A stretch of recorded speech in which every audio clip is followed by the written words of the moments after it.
সুধী গৌর ভক্তমণ্ডলী, আনন্দ টিভির Facebook page এবং ইউটিউব চ্যানেল থেকে আপনাদের সকলকে স্বাগত জানাচ্ছি। আশা করছি সকলে ভালো আছেন, সুস্থ আছেন।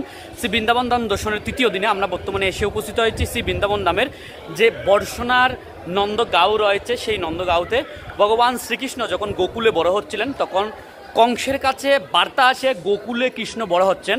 তখন ভগবান কৃষ্ণকে নিরাপদ আশ্রয়ে নিয়ে যাওয়ার জন্য নন্দ মহারাজ এবং যশোদা মায়া ভগবান শ্রীকৃষ্ণকে নিয়ে এই নন্দগাঁওতে চলে আসেন। এই নন্দগাঁওতে ভগবান শ্রীকৃষ্ণ পরবর্তীকাল সময় এখানে বিরাজ করেন এবং লীলাবিলাস করেন। সেই নন্দগাঁওতে নন্দ মহারাজের যে বাড়ি, সেই নন্দ মহারাজের বাড়িতে বর্তমানে আমরা এসে উপস্থিত হয়েছি। আপনারা দেখতে পাচ্ছেন সেই নন্দ মহারাজের গৃহ নন্দগ্রামে। সম্পূর্ণ ব্লগটির সাথে থাকার জন্য বিনীতভাবে অনুরোধ জানাচ্ছি। আশা করছি আপনারা সম্পূর্ণ ব্লগটির সাথে থাকবেন এবং পুরো বিষয়টি নিয়ে আপনাদের সাথে তুলে ধরার চেষ্টা করব।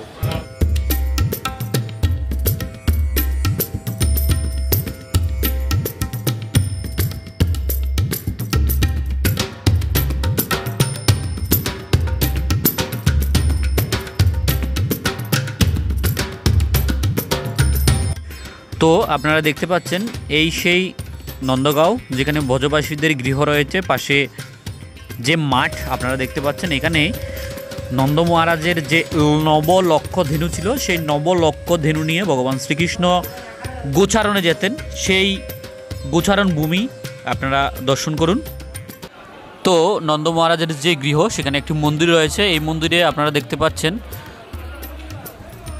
হাতের ডান পাশে রয়েছে নন্দ মহারাজের বিগ্রহ, মাঝখানে রয়েছে কৃষ্ণ বলরামের, তার পাশে রয়েছে যশোদা মায়ের। এর পাশেই একটু ভিতরের দিকে রয়েছে শ্রীমতী রাধারানী। যেহেতু এটি শ্বশুরবাড়ি, সেই হিসাবে এখানে বিগ্রহ রাখা হয়েছে। আপনারা সেই নন্দ মহারাজের গৃহের মন্দির আপনারা দর্শন করুন।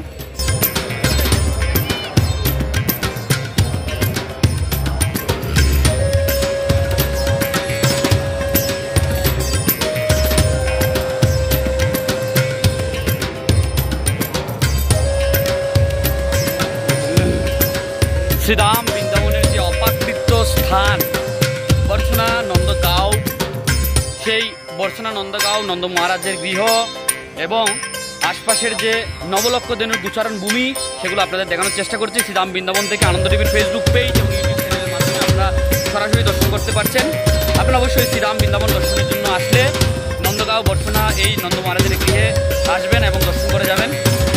অত্যন্ত দুর্লভ এবং দর্শনীয় একটি স্থান শ্রীধাম বৃন্দাবনের এই নন্দ মহারাজের গৃহ।